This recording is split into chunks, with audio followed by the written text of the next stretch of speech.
This small portion here in Hartford is a part of a bigger movement that's taking place not only across the United States, but worldwide. There are people standing together in solidarity with the people of Palestine, saying it is their right to return to Palestine. And we will not sit down and we will not give up the struggle until every Palestinian can achieve that right. We are all here to show solidarity with the Gaza Freedom March that is aimed at breaking a repressive 3-year-long Israeli blockade on the 1.5 million residents in Gaza. I'm going to talk a little bit about Code Pink's delegation that they sent into Gaza and briefly touch on the status of that delegation and what they're up to right now as we speak. This delegation has been organized over the past year, and Code Pink has sent 6 delegations to Gaza since 2009. But this one is a little different because the numbers that have arrived at this delegation are much larger than any other and happening at a more crucial time than ever. There are 1,360 people from 43 countries joining 50,000 Palestinians this week to march.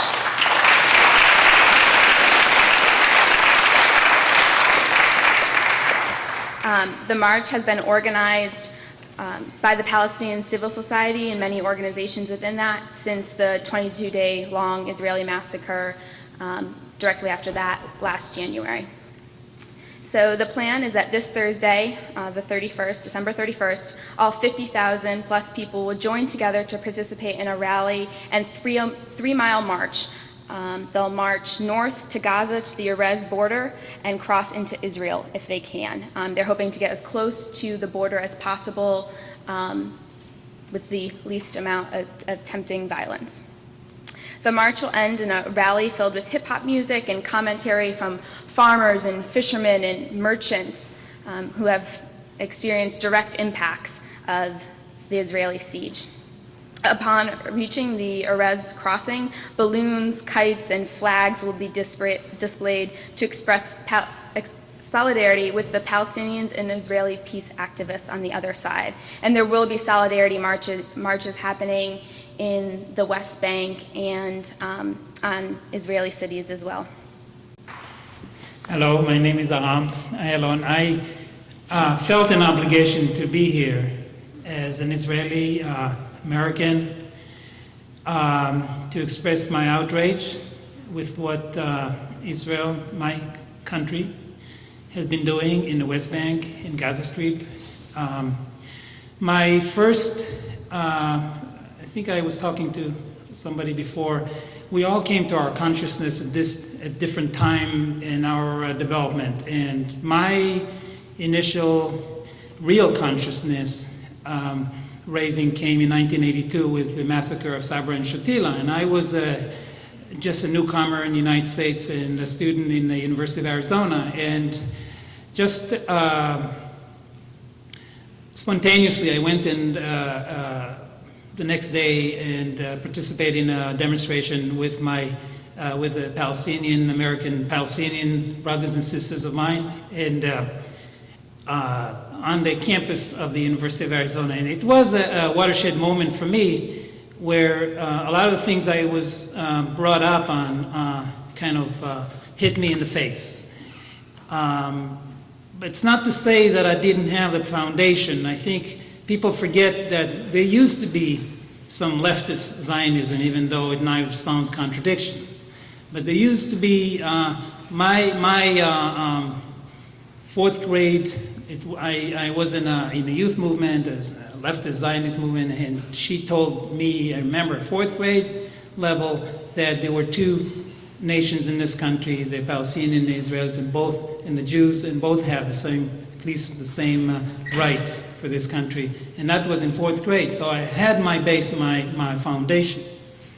So the Sabra and Shatila massacre was for me,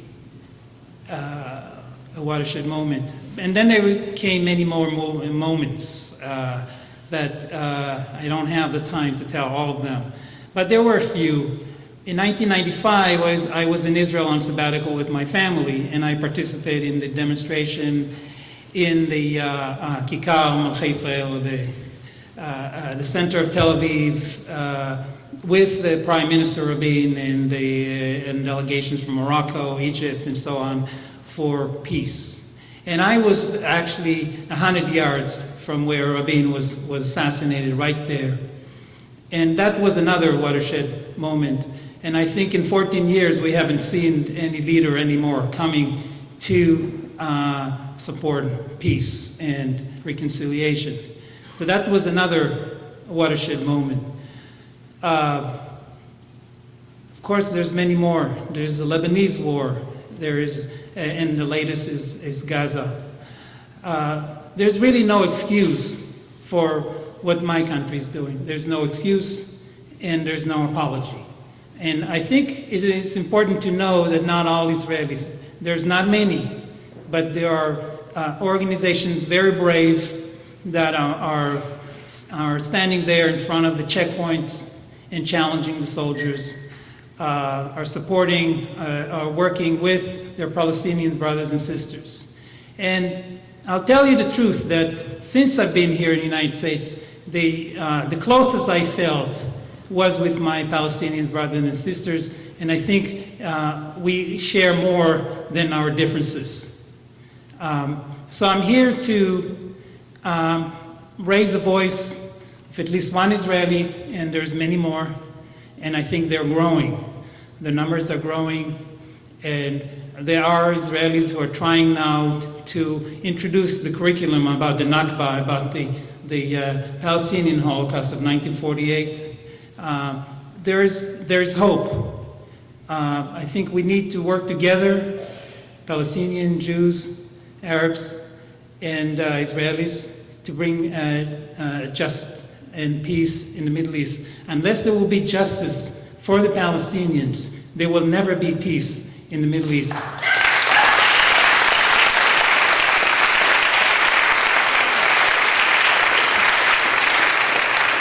And finally, I would like to point out that we're meeting here in what was the first synagogue in Connecticut. And right behind me, on the window, it says there's 10 commandments. And one commandment says, Lo tirtzach, don't murder.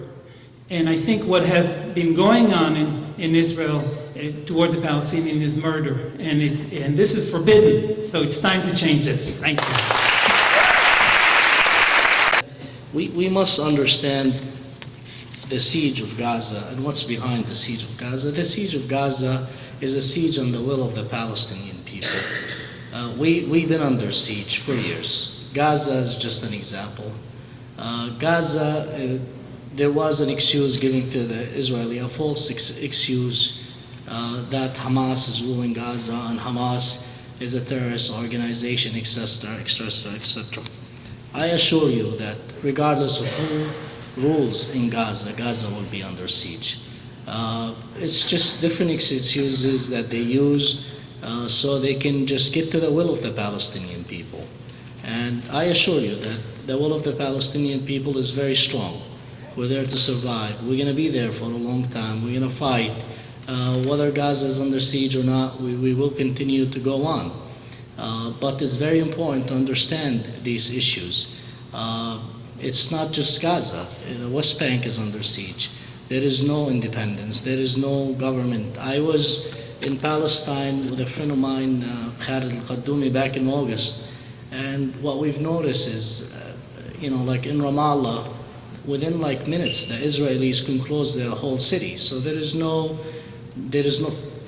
such a thing as an independence or as a state given or so on. And just like I said, within moments, a small troop of Israeli can close the whole city of Ramallah.